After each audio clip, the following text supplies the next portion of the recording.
నీకోసం కాఫీ తీసుకొచ్చాను. I'm sorry అత్తయ్య.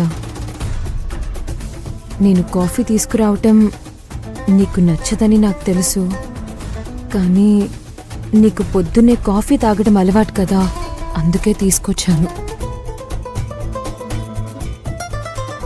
తీసుకో అత్తయ్య. నిజానికి ఈ పనులని కావేరి చేయాలి, కానీ తను లేదు కాబట్టి నీకు ఇబ్బంది అవుతుందని నేను తీసుకొచ్చాను. అత్తయ్య, ఈ స్థానం ఎప్పటికీ కావేరిదే. తను రాగానే నేను శాశ్వతంగా వెళ్ళిపోతాను.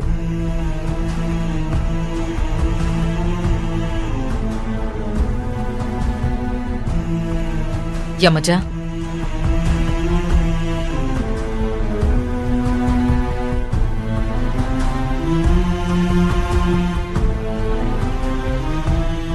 ఇంకెప్పుడు నా ముందు కావేరి గురించి మాట్లాడుకో.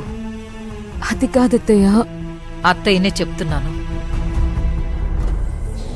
ఇంకెప్పుడు కావేరి టాపిక్ తీసుకురావద్దు. రావాల్సిన వాళ్ళు వచ్చాక వచ్చిన వాళ్ళంతా వెళ్ళిపోతారని శాస్త్రం చెప్తుంది. వెళ్ళిపోతామనే వాళ్ళని వెళ్ళిపోని.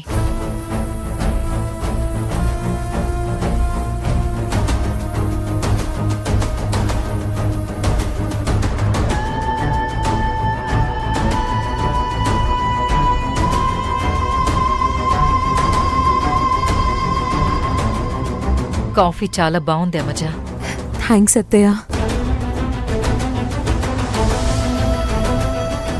అత్తయ్య,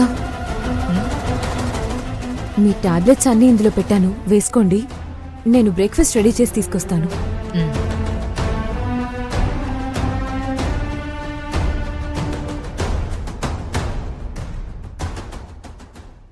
అత్తయ్య, నన్ను క్షమించత్తయ్య. చాలాసార్లు మీ పట్ల దుర్మార్గంగా ప్రవర్తించాను, చాలా బాధ పెట్టాను.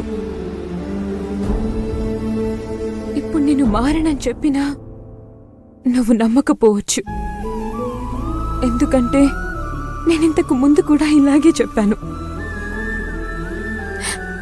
దేన్నైనా పోగొట్టుకోవచ్చు కానీ నమ్మకాన్ని పోగొట్టుకోకూడదు అంటారు. ఒక్కసారి పోతే దాన్ని తిరిగి సంపాదించలేము. అందుకే మీ అందరికీ దూరంగా వెళ్ళిపోదామనుకున్నాను, కానీ ఆ ఐటీ ప్రాబ్లమ్స్ వల్లే ఇక్కడే ఉండాల్సి వచ్చింది.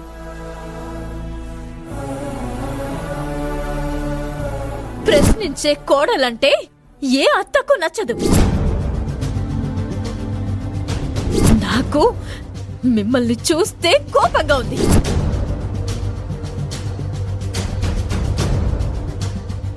యమజ, బాధపడకు. మంచివాళ్లు చెడ్డవాళ్లుగా మారితే ప్రమాదం, కానీ చెడ్డవాళ్లు మంచివాళ్లుగా మారితే అంతా మంచే జరుగుతుంది. బోయేవాడు వాల్మీకిగా మారడం వల్లే రామాయణం పుట్టింది. నేను కూడా నిన్ను చాలాసార్లు ఇబ్బంది పెట్టాను, అవేం మనసులో పెట్టుకోకు. అలాగే అత్తయ్య.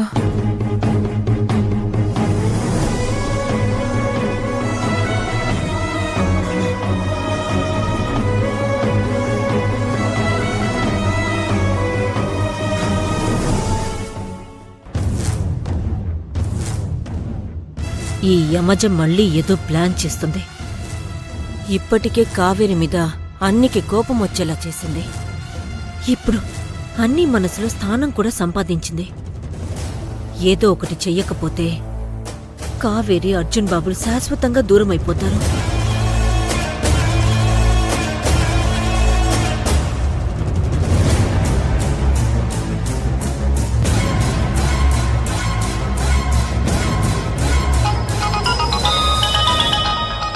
అమ్మగారు, ఇదిగోండి ఫోన్.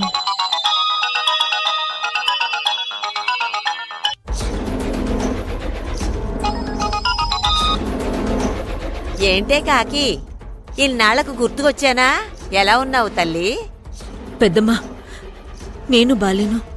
ఇక్కడ పరిస్థితులు బాలేవు. ఏంటి అలా మాట్లాడుతున్నావు? ఏమైంది? ఆ యమజ వల్ల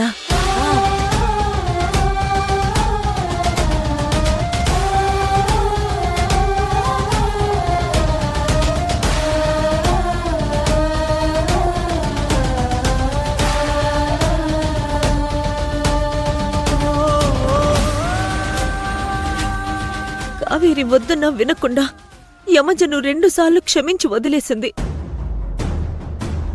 మారమని చెప్పింది. ఆ యమజ మారలేదు. ఇదిగో మళ్ళీ ఇలా ప్లాన్ చేసింది. దాన్ని క్షమించడమేంటే? కావేరి చెప్తే మాత్రం మీరెలా విన్నారు? తీసుకెళ్లి జైల్లో బారేస్తే మనకి ఈ దరిద్రం లేకుండా పోయేది కదా.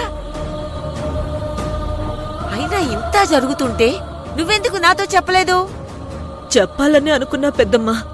చాలాసార్లు ఫోన్ చేయబోయాను కూడా, కానీ అన్నీ అడ్డుపడింది. ఇలాంటి విషయాలు నీ వరకు తీసుకురావద్దని, నిన్ను బాధ పెట్టొద్దని చెప్పింది. అలాగని ఇంటి విషయాలు ఇంటి పెద్దకు చెప్పరా? అంటే ఇంటి పెద్దగా మీరు నన్ను అనుకోవడం లేదా? అది లేదంటే అసలు నేను ఒకదాన్ని ఉన్నాను అన్న విషయాన్ని మర్చిపోయారా? అయ్యయ్యో, అయ్యో పెద్దమ్మా, అలా అనకు. ఎప్పటికీ నువ్వే మా ఇంటి పెద్దవి. కాకపోతే నువ్వు నీ ఇంట్లో సంతోషంగా ఉన్నావు కదా, నిన్ను బాధ పెట్టడం ఎందుకని అన్నీ అనుకుందంతే. సరే సరే, ఇప్పుడు ఏం చెయ్యాలో అది ఆలోచిద్దాం. ఆ యమజని వదిలిపెట్టకూడదే. కావేరిని అర్జున్ని ఎలాగైనా కలపాలి. ఇప్పుడు మనం ఏం చేసే పరిస్థితుల్లో లేం పెద్దమ్మా. ఆ యమజ రుక్మిణిని కావేరిని మాయ చేసి తన వైపు తిప్పేసుకుంది. ఇప్పుడు అన్ని మనసులో కూడా స్థానం సంపాదించేసుకుంది. ఏం చేసినా దుర్మార్గం ఎంతో కాలం సాగదే. ఖచ్చితంగా ఓటమి పాలవుతుంది. సరే, ఇప్పుడు నేను చెప్పినట్టు చెయ్యి.